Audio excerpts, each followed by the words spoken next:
Look at Shizuku's reviews, bringing you a southern perspective on books, movies, music, and much, much more.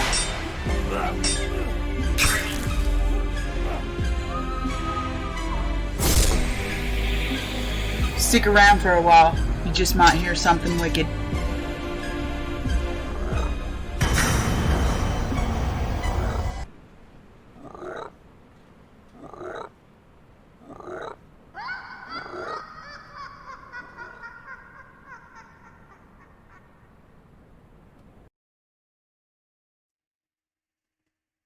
And hello again.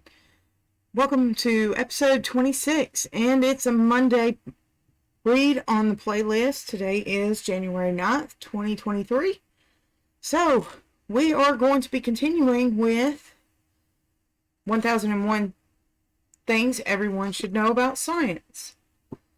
And today we will be covering the sensory systems. So, let's hop into it. 39. Animals learn about their environments by way of their sensory systems. In general, these systems respond to one of four things: light, mechanical pressure, temperature, and chemical concentrations. The five senses of the human being, for example, are sight, detecting light, smell and taste, detecting chemicals, and touch and hearing, sensing pressure and vibrations. We have no specialized temperature sensor. I have often wondered if this explains the fact that thermometers weren't developed until well into the 17th century. It's a good point. 40. Animal eyes can be simple or complex. Some single-celled protists have patches on their outer surfaces that allow them to tell light from dark. This allows them to swim towards the light, i.e., the surface, on the ponds in which they live. Insects and humans, on the other hand, have very complex eyes. The eyes of insects and other arthropods is made up of multiple lenses stacked together. Each piece of the compound eye is, in reality, a separate mini-eye, complete with lenses to focus light on an individual receptor. The insect sees the world, then, as a series of overlapping patches. It can't see the kind of fine detail we can, but it can detect motion more efficiently. I wonder if that's why that you can't swap them so easily when they've landed on something. 41. Dragonflies may have over 20,000 lenses in each eye. I wonder who did the counting. 42. In humans, and most vertebrates, the eye is quite complex. Light enters through the opening of the pupil, the dark part of your eye, and is focused by the lens. Muscles in your eye squeeze or relax to change the focal length of the lens, thus allowing you to see things at different distances from you. The light is focused on the retina at the back of the eye, where chemical reactions produce a nerve impulse that travels over the optic nerve to the brain. There are two kinds of light-sensitive cells in the eye, the rods and the cones, with names having to do with the shape of the cells, not their function. The rods respond to very low levels of light, but not to color. They allow you to see in the dark. There are three kinds of cones, sensitive, respectively, to blue, green, and red light. The cones give us color vision. In both rods and cones, there are large molecules that absorb protons of light and eventually produce impulses in the optic nerve. And there's an image here of an electron microscope photograph of the eye of a seraphid fly magnified 120 times. Show you real quick.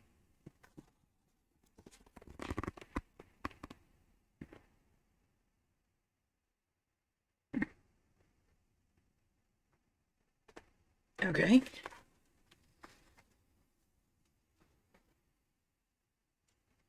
Frogs, birds, lizards, 43.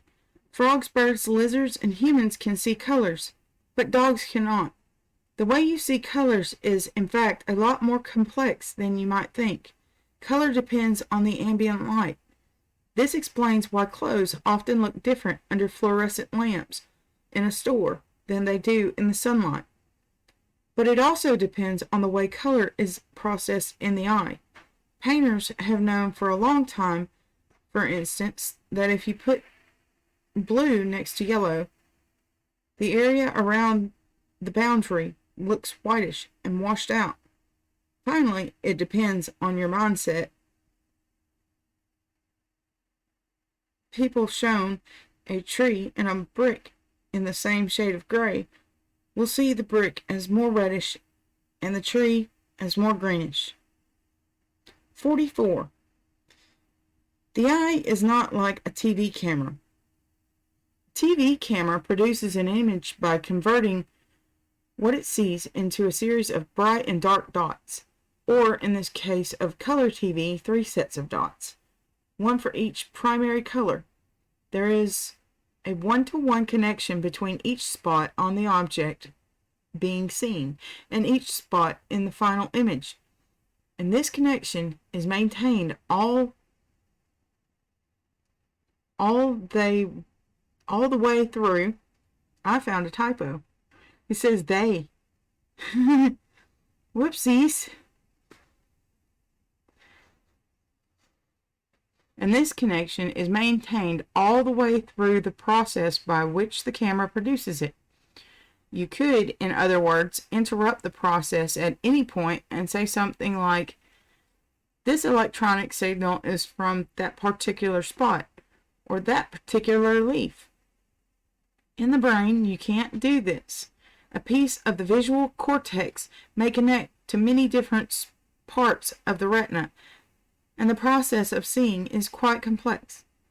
There appear to be, for example, parts of the cortex that are very good at recognizing horizontal lines, others that recognize vertical lines, others that recognize edges of objects, and so on. This complex architecture is what makes the brain so much better at processing visual information than even the fastest computer, which, like a TV camera, has to work with information on a one-to-one basis.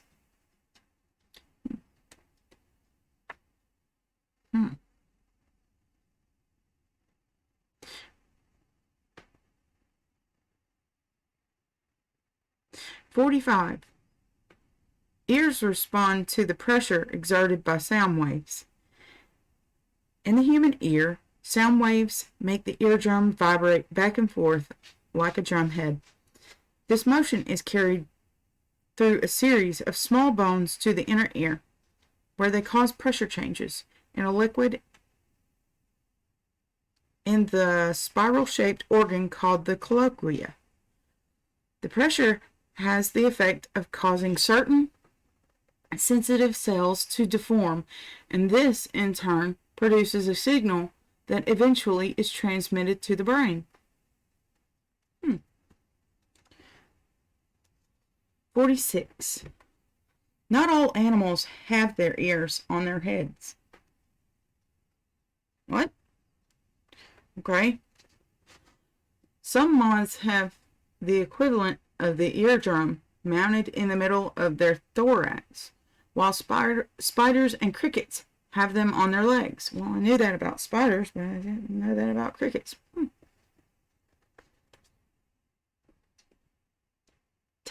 47. Taste and smell involve chemical receivers. In order to taste something, molecules from the material being tasted have to come into contact with specialized cells that are part of the taste buds on the tongue. In order to smell something, molecules of the material being sensed must travel through the air to your nose, where they interact with other specialized cells. In both cases, the reaction of molecules with the cells produces signals that travel through the nervous system to the brain. The dog's legendary sense of smell is reflected in the animal's anatomy. A dog has over 200 million olfactory cells in its nose, while a human has only about 5 million. What are we missing? Well, maybe because the dog is not able to perceive color. Evolutionary, perhaps. That's why their nose evolved the way it did. And since we have pretty balanced senses, that's why not so much. But if you've ever heard of the phenomena of a blind person being able to hear much better than someone who's not blind, or if you meet a deaf person, their vision is really, really good. So maybe that's the reason for the way they evolved. Who knows? 48. The female of the silkworm moth announces her availability for mating by giving off a substance called bombacol,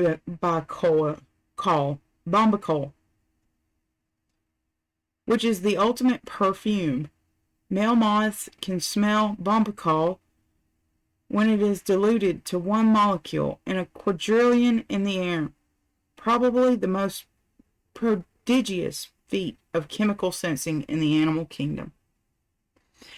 And the last one for this section, 49. The sense of touch involves many different receptor cells.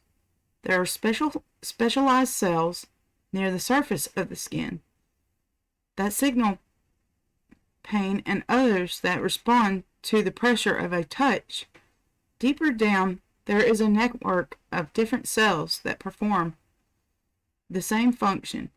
Finally, there are cells wrapped around hairs that tell you when the hair is moved. Houseflies have pressure-sensitive cells on their bodies that tell them when a large body is descending on them, pushing the air aside as it goes. This is why it's so hard to swat a fly with your hand, and why fly swatters have holes in them to let the air through. Well, I guess that's the reason, not their vision. So that's interesting. Alright, so I'm going to take a short little break, and I will be right back.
And welcome back.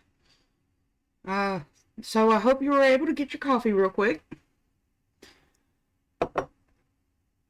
And I will continue in this section with inaugural addresses. And this time we are going to be covering James Madison's second inaugural address. Okay. And I kind of have to be a little bit careful with this book so I don't break the spine.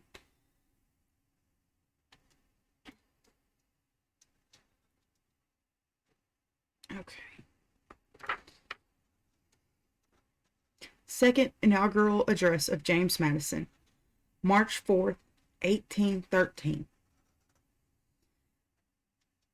About to add to the solemnity of an oath to the obligations imposed by a second call to the station in which my country heretofore placed me, I find in the presence of this respectable assembly an opportunity of publicity, repeating my profound sense of so distinguished a conference and of the responsibility united with it.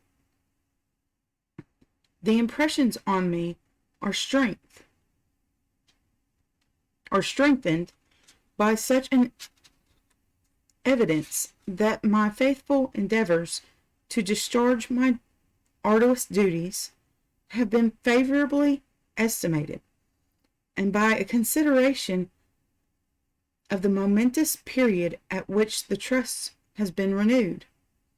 From the weight and magnitude now belonging to it, I should be compelled to shrink if I had less reliance on the support of an enlightened and generous people, and felt less deeply a conviction that the war with a powerful nation, which forms so prominent a feature in our situation, is stamped with that justice which invites the smiles of heaven on the means of conducting it to a successful termination.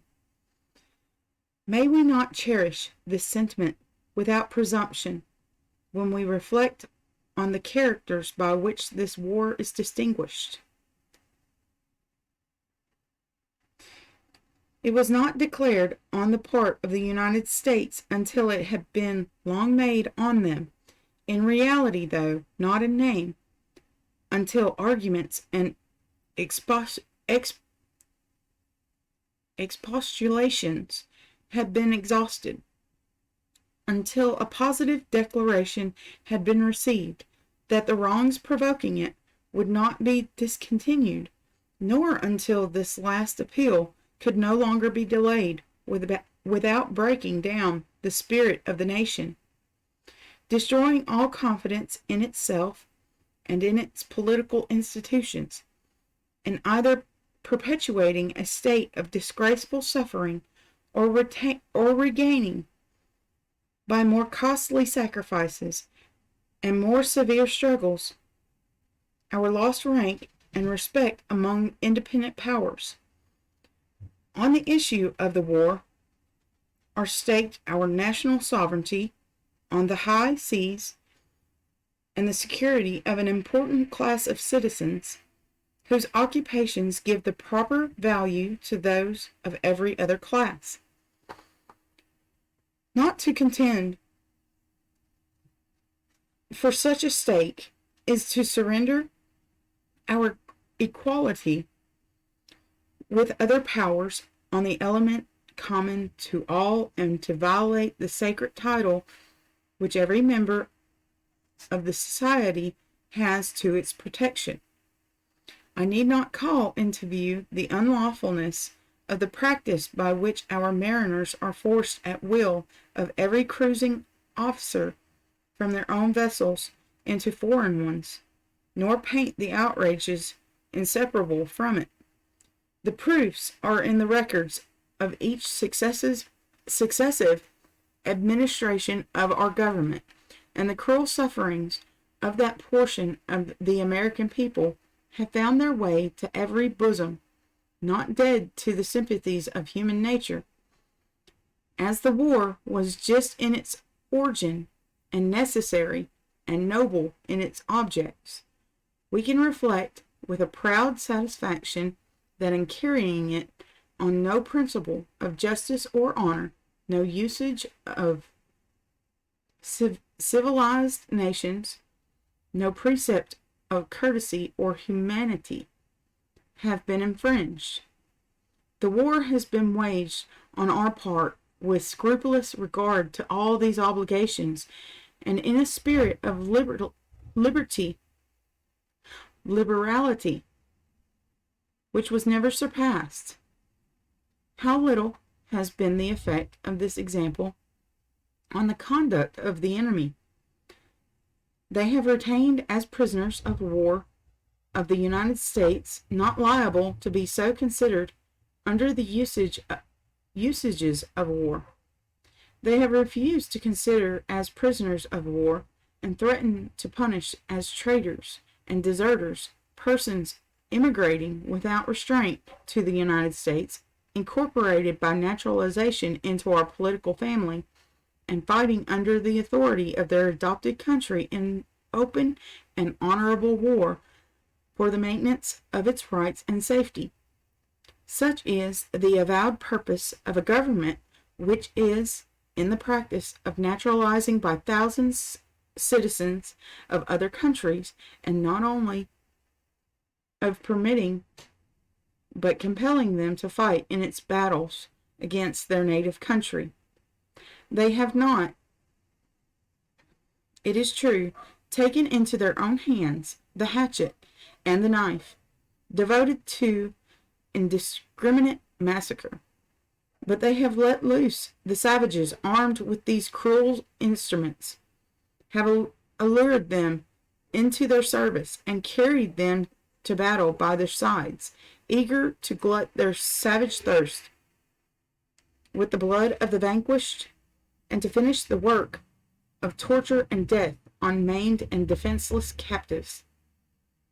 And what was never before seen, British commanders have extorted victory over the unconquerable valor of our troops by presenting to the sympathy of their chief captives awaiting massacre from their savage associates And now we find them in further contempt of the modes of honorable warfare, supplying the place of a conquering force by attempts to disorganize our political society, to dismember our confederated republic. Happily, like others, these will recoil on the authors, but they mark the degenerate councils from which they emanate. And if they did not belong to a series of unexampled inconsistencies, might excite the greater wonder as proceeding from a government which founded the very war in which it has been so long engaged, on a charge against the disorganizing and insurrectional policy of its adversary, to render the justice of the war on our part, and more conspicuous, the reluctance to commence it was followed by the earliest and strongest manifestations of a deposition to arrest its progress. The sword was scarcely out of the scabbard before the enemy was apprised of the reasonable terms on which it would be resheathed. Still more precise advances were repeated, and have been received in a spirit forbidding every reliance not placed on the military resources of the nation. These resources are amply sufficient to bring the war to an honorable issue. Our nation is in number more than half that of the British Isles. It is composed of a brave, a free, a virtuous, and an intelligent people. Our country abounds in the necessaries, the arts, and the comforts of life. A general prosperity is visible in the public countenance. The means employed by the British cabinet to undermine it have recoiled on themselves, have given to our national facilities a more rapid development in draining or diverting the precious metals from British circulation and British vaults, have poured into those of the United States. It is a propitious consideration that an unavoidable war should have found the seasonable facility for the contributions required to support.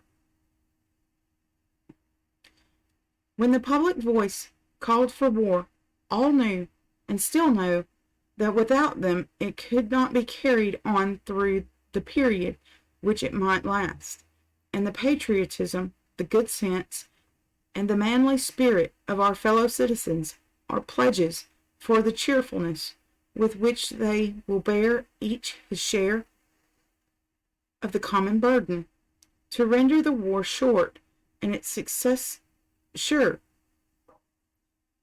Animated and systematic exertions alone are necessary, and the success of our arms now may long preserve our country from the necessity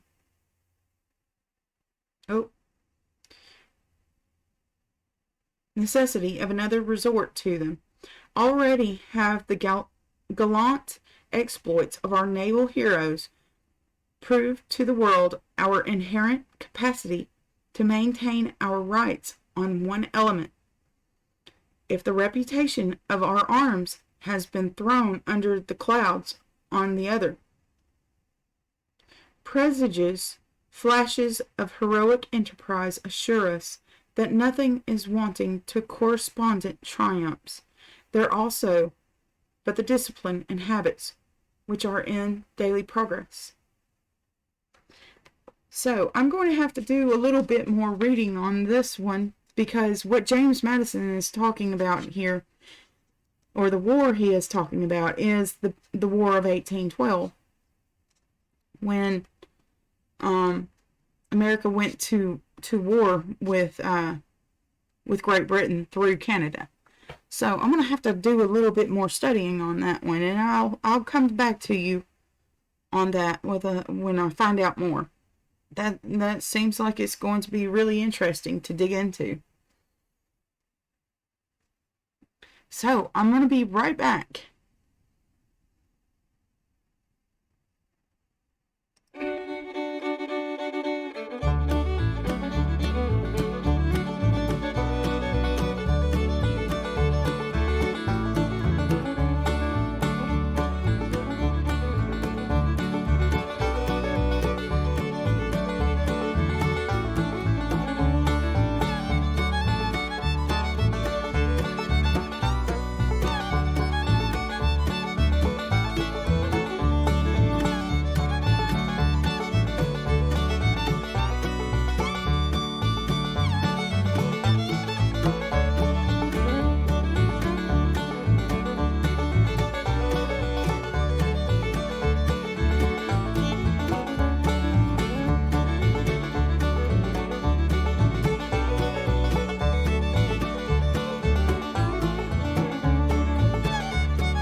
All right, and welcome back. So, our next Monday read is The Art of Love and Other Love Stories, or Other Love Books of Ovid. Okay, and we left off at Elegy number 8. He curses a certain old woman of the town whom he overhears instructing his mistress in the arts of a courtesan. There exist, give ear, all ye who are fain to know a prostitute. There exists a certain old hag named Dipsys. Her name she deriveth from her calling. Never in a sober state does she behold Mark Memnon's daughter with her steeds of roseate hue, learned in magic and in the Aenean arts. She hath power to turn the swiftest rivers and make them flow backwards towards their sources. Skilled is she in the virtues of herbs, of linseed, twisted on the Kabbalistic wheel, and of hippomanes. She needeth but to wish, and lo, the heavens grow dark with heavy clouds, to wish again, and lo, the heavens shine in purest splendor. I have seen, wouldst thou believe it, blood drip from the stars. I have seen red blood overspread the face of the moon. I suspect that she, living through she be, flies through the shadows of the night, and that her hag's body is covered with feathers. That is what I suspect, and such is the report. In her eyes shine a double pupil, whence rays of fiery light dart forth. She calleth forth the dead from the graves, our grandsires and great-grandsires. At the sound of her incantations the solid earth doth open. She delighteth to profane the chastity of the marriage bed, and her poisoned tongue is not lacking in eloquence. Chance, on a day, made me a witness of her lessons. I was able, thanks to our double doors, to hear unseen. Thus then she spake. Dost know, my fair one, that yesterday thou didst please the eye of the one of our young favorites of fortune? He spied thee, and his eyes never wandered from thy face. And whom indeed wouldst thou fail to attract? Thou yieldest in loveliness to none.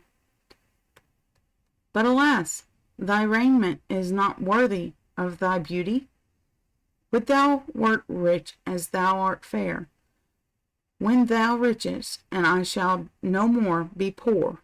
The star of Mars in opposition hath been unkindly to thee, but Mars hath departed, and now Venus, the protectress of thy sex, hath taken his place. See how favorable to thee his advent is. A wealthy lover desireth thee, and is fain to know what thou dost lack. His face and figure as thine own are fair, and if he fain would but thy charms, so shouldst thou purchase his.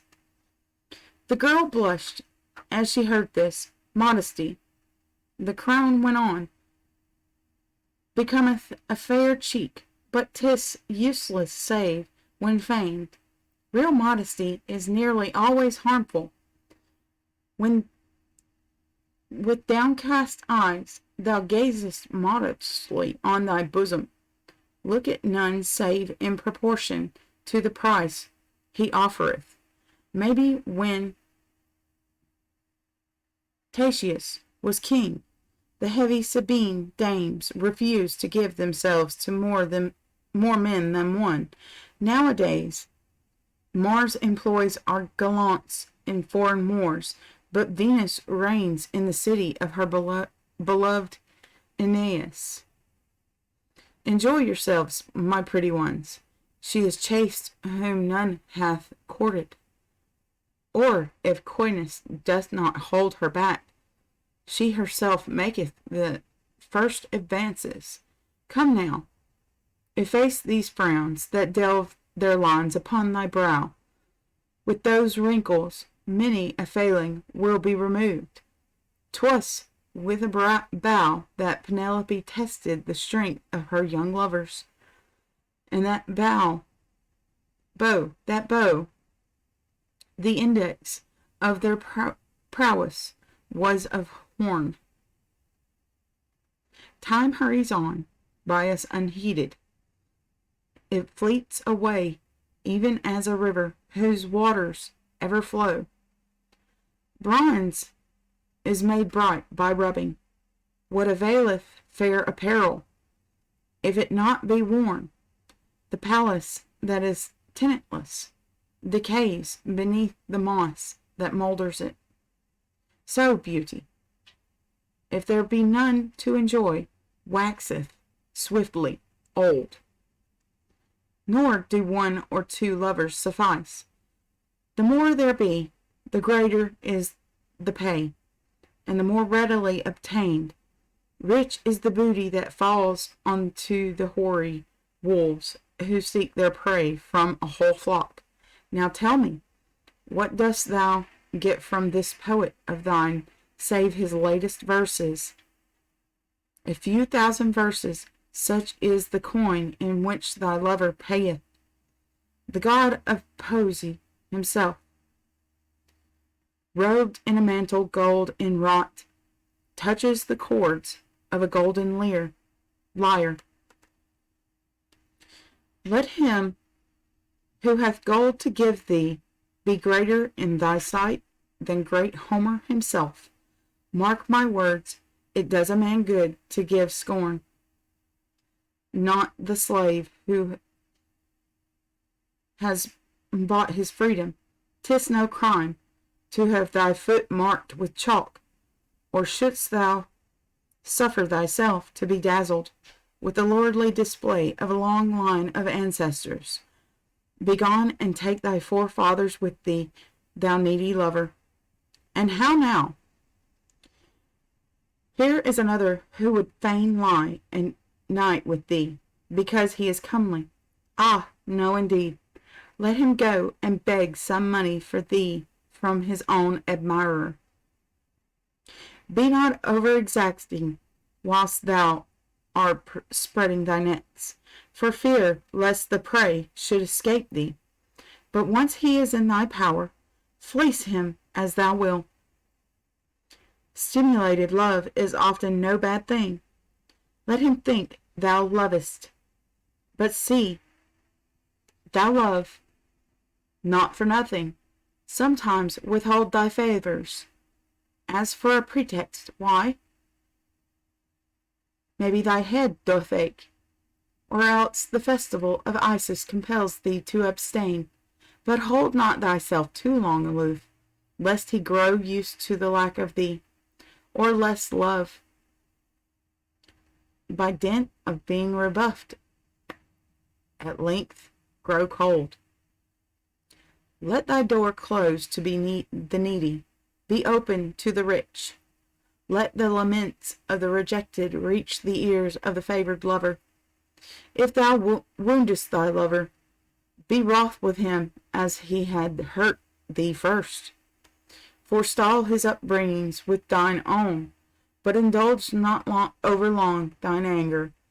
Anger too far prolonged hath oft engendered hate.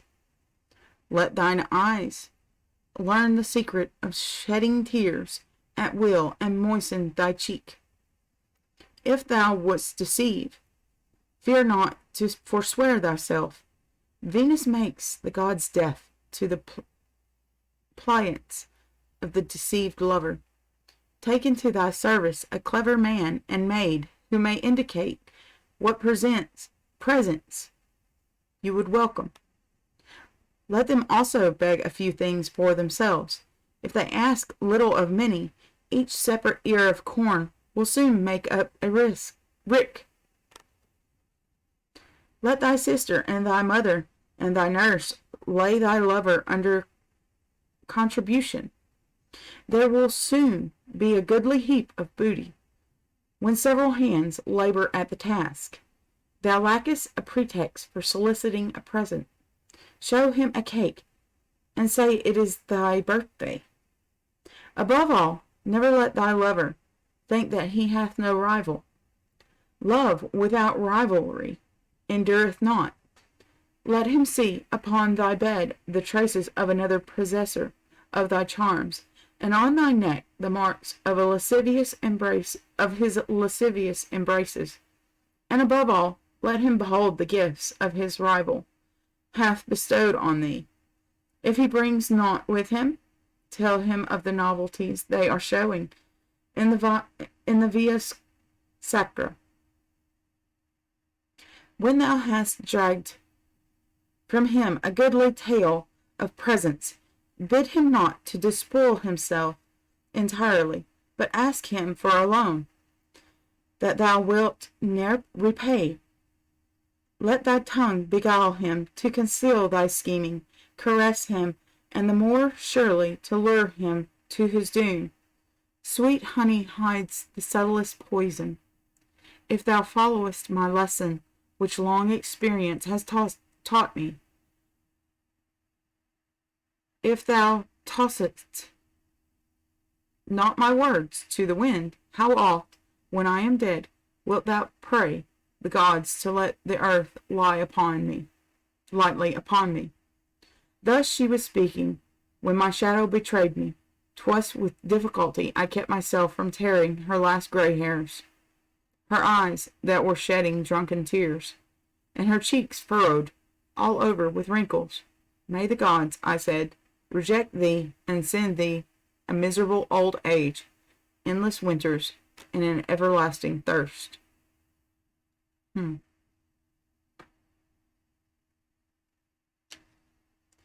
the plot thickens. Wonder what they'll get up to next time. So, I shall be right back after the next break. See you on the other side.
All right, and welcome back.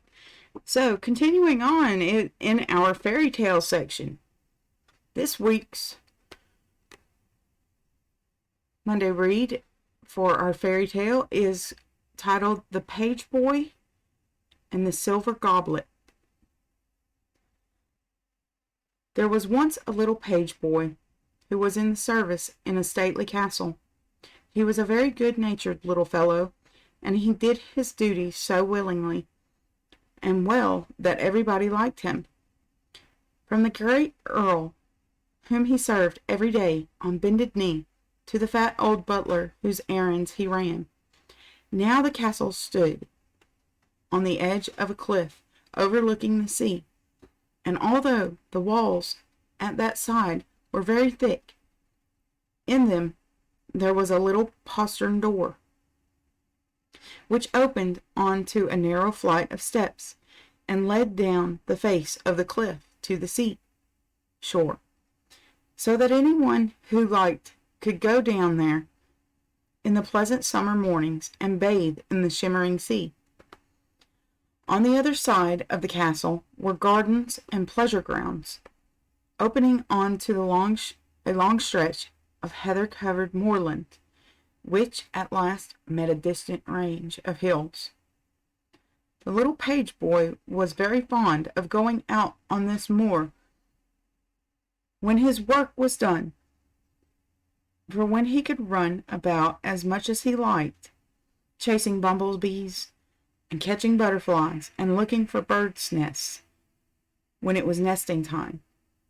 And the old butler was very pleased that he should do so, for he knew that it was good for a healthy little lad to have plenty of fun in the open air. But before the boy went out, the old man always gave him one warning. "Now mind my words, laddie, and keep far away from the fairy knoll, for the little folk are not to trust to." This knoll, of which he spoke, was a little green hillock, which stood on the moor not 20 yards from the garden gate, and folk said that it was the abode of fairies, who would punish any rash mortal who came too near them. And because of this, the country people would walk a good half-mile out of their way, even in the broad daylight, rather than run the risk of going too near the fairy knoll, and bringing down the little folks' displeasure upon them. And at night they would hardly cross the moor at all, for everyone knows that fairies come abroad in the darkness, and the door of their dwelling stands open, so that any luckless mortal who does not take care may find himself inside. Now the little page boy was an adventurous wight, and instead of being frightened the fairies, he was very anxious to see them and to visit their abode, just to find out what it was like. So one night, when everyone else was asleep, he crept out of the castle by the postern door, and stole down the stone steps and along the seashore and up onto the moor, and went straight to the fairy knoll. To his delight, he found that everyone said was true.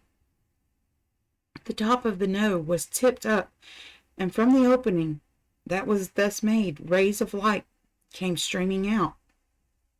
His heart was beating fast with excitement, but, gathering his courage, he stooped down and slipped inside the knoll. He found himself in a large room lit by numberless tiny candles, and there, seated around a polished table, were scores of tiny folk, fairies and elves and gnomes, dressed in green and yellow and pink and blue, lilac and scarlet, in all the colors, in fact, that you can think of. He stood in a dark corner, watching the busy scene in wonder, thinking how strange it was to be there should be such a number of these tiny beings living their own lives all unknown to men, at such a little distance from them, when suddenly someone, he could not tell who it was, gave an order. "Fetch the cup," cried the owner of the unknown voice, and instantly 2 little fairy pages, dressed all in scarlet livery, darted from the table to a tiny cupboard in the rock, and turned staggering under the weight of a most beautiful silver cup, richly embossed and lined inside with gold. He placed it in the middle of the table, and amid clapping of hands and shouts of joy, all the fairies began to drink out of it in turn.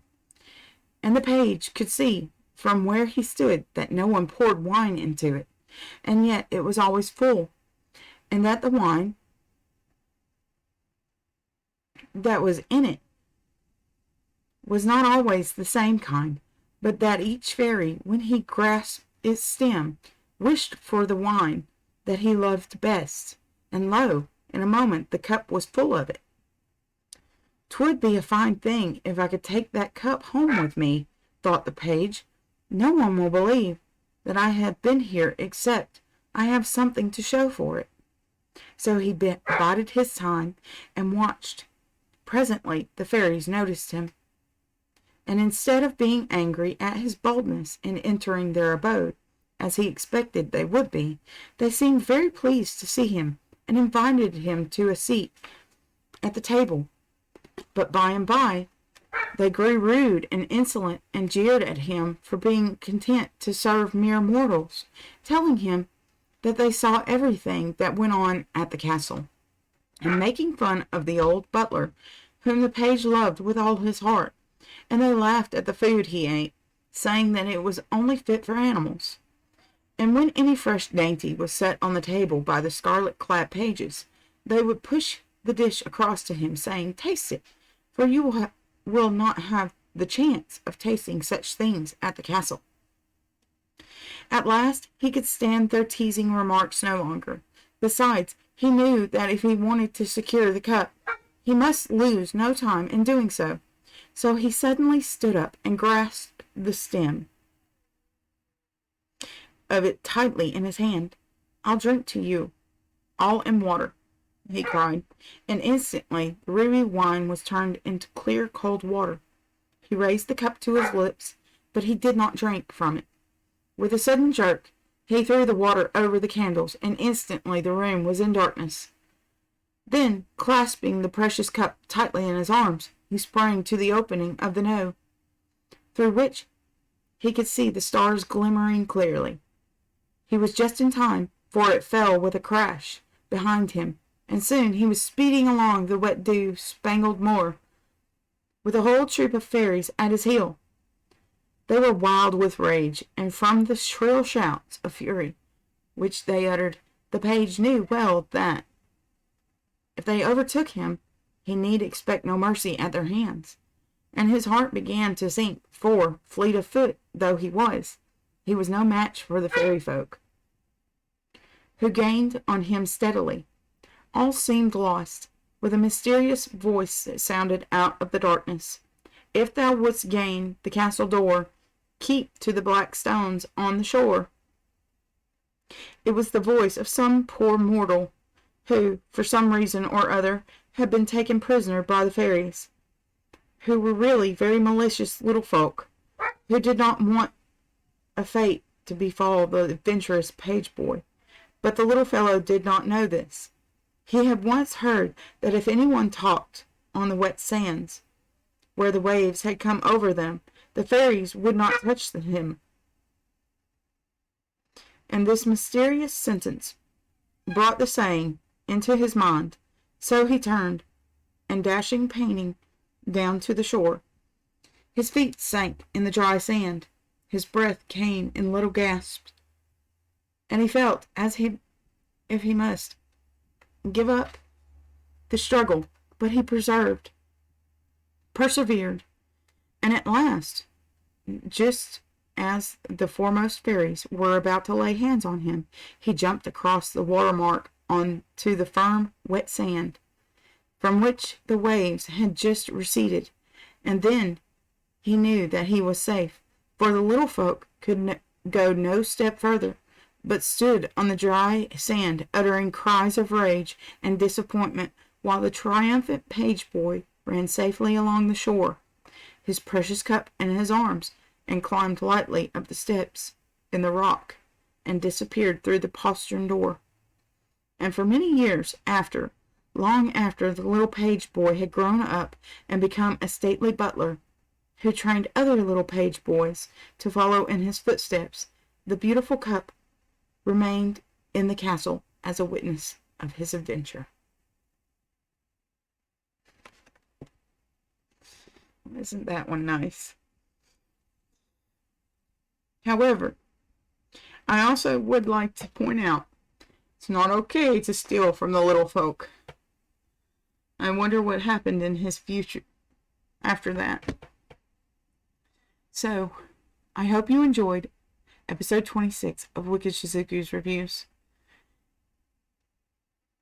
Come around next time for episode 27. Thanks for listening.